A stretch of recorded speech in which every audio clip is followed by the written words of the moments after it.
Bonjour à tous et bienvenue dans cette nouvelle vidéo. Aujourd'hui, je vais vous parler d'un des plus grands secrets à mon avis qu'il faut connaître pour être un bon vendeur. Alors déjà une petite introduction, puisque c'est vrai qu'en France, le métier de la vente est plutôt mal vu. On voit toujours les vendeurs comme quelque chose d'assez négatif.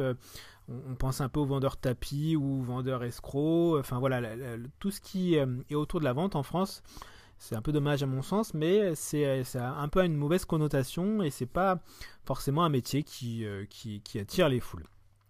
Alors c'est bien dommage parce que qu'on soit clair, hein, dans toutes les entreprises, il faut forcément qu'il y ait des personnes qui vendent les prestations de l'entreprise, que ce soit des services ou des produits. Sinon, il n'y a pas d'argent qui pourrait rentrer dans l'entreprise et les salaires ne pourraient pas être payés. Donc, réfléchissez à ça très rapidement, mais s'il n'y avait pas de vendeurs, il n'y aurait pas de chiffre d'affaires, donc pas d'économie, pas de salaire qui tombe, etc. Donc ça, c'est la première chose. Ensuite, réfléchissez bien aujourd'hui vous aussi. Forcément, il y a un jour où vous allez essayer de vous vendre pour obtenir votre travail, pour aller chercher votre future copine ou votre futur copain. Enfin, ça peut être dans plein de domaines de votre vie, mais il y a forcément des moments où vous essayez de vous vendre, vous, votre personne. Donc, a priori, on est tous vendeurs un jour ou l'autre. Donc ça, c'est aussi un autre point important. Alors, l'histoire que je vais vous raconter aujourd'hui, elle date du tout début de mon expérience dans la finance, parce que qu'on soit clair, on était là pour conseiller le client, lui proposer les meilleures solutions par rapport à sa situation personnelle, mais au final, il ne faut pas rêver, l'idée c'était quand même qu'il y ait une vente qui soit faite, qu'il y ait un produit qui soit proposé, donc il fallait aussi savoir vendre un produit, c'était quand on ne savait pas, en l'occurrence moi je ne savais pas, je n'avais jamais vendu de ma vie, ma foi, il faut bien commencer par quelque part et il faut bien commencer par apprendre.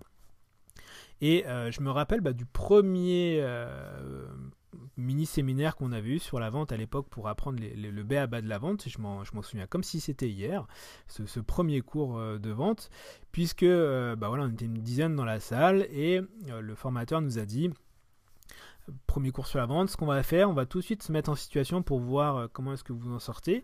Et l'exercice, il va être simple, et il nous a sorti un trombone de sa poche, il nous a dit, vous allez essayer de me vendre ce trombone.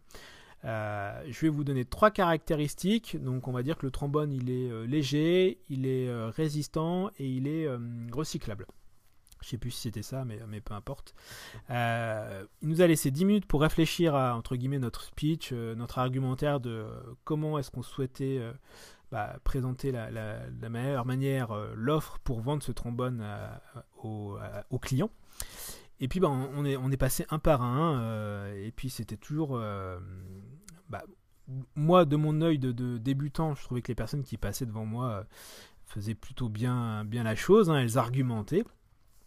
Et puis moi je suis passé, j'ai fait exactement la même chose, hein, je suis allé très très loin dans mon argumentation. Je me rappelle que comme le trombone était léger, j'étais allé jusqu'à expliquer au client pour vous dire comment j'étais mauvais, que ce qu'il allait économiser en poids sur les tas de feuilles qu'il mettait dans les archives, ça allait lui permettre d'éviter de casser les armoires où on mettait les archives. Donc vous voyez jusqu'à quel point j'essayais d'argumenter et de convaincre sur des choses complètement débiles. Donc voilà, avec le recul, pardon, ça fait sourire, mais voilà, moi j'étais puis comme tous dans la salle, puisqu'on était tous débutants, on était dans l'argumentation, on était dans je veux convaincre mon client.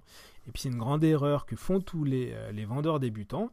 Et le premier secret dans la vente, pensez-y bien, une chose que vous avez sur vous, vous avez 2 oreilles et une bouche, donc il faut écouter 2 fois plus que vous parlez. Et par là, ça veut dire que tout bêtement, il faut poser des questions. Il faut s'intéresser à la personne que vous avez en face de vous, posez des questions, renseignez-vous sur elle, sur ce qu'elle veut, qu'est-ce qu'elle attend de votre produit, de votre service. Posez des questions vraiment détaillées pour vraiment savoir tout ce qu'elle a en tête, pour que après, vous puissiez présenter votre offre, évidemment, en fonction de tout ce qu'elle vous aura raconté pendant les 10, 15, 20 minutes, une demi-heure de la phase de questionnement. Et rappelez-vous, tout le monde, ça c'est un point que vous pouvez apprendre aussi dans Convaincre en moins de 2 minutes de Nicolas Boutman, si j'ai bonne mémoire, je crois que c'est là-dedans que je l'ai appris ou dans Carnegie, je sais plus. Mais en tout cas, tout le monde, on apprend au fur et à mesure que tout le monde aime parler de soi. Donc de toute façon, quand vous savez poser des questions, vous verrez que la personne, elle aime toujours répondre aux questions. Et donc là, l'idée, c'est de faire parler à la personne pour savoir ce qu'elle a en tête, et ce qu'elle veut, et ce qu'elle attend de vous. Et donc c'est tout bête. L'idée, c'est de creuser pour savoir exactement ce qu'elle veut. Et après, voilà, vous n'avez plus qu'à présenter votre offre en ajustant les mots-clés et la présentation en fonction de ce qu'elle vous a raconté pour que du coup finalement ce que vous lui ameniez ce soit vraiment exactement ce qu'elle souhaitait. Et après bon, il y a tout un art pour closer, mais du coup il y a beaucoup plus de chances que elle accepte ce que vous lui proposiez si ça correspond exactement à ce qu'elle vous a raconté pendant une demi-heure. Donc voilà, c'est un truc tout bête. Si vous êtes vendeur, évidemment vous le connaissez.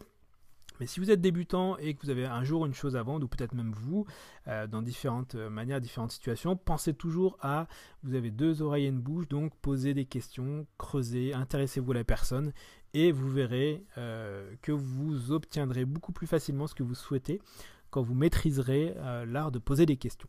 Donc voilà, j'espère que vous avez apprécié cette vidéo. Si c'est le cas, je vous laisse mettre un like, je vous laisse vous abonner à la chaîne YouTube et je vous dis à très bientôt pour d'autres vidéos.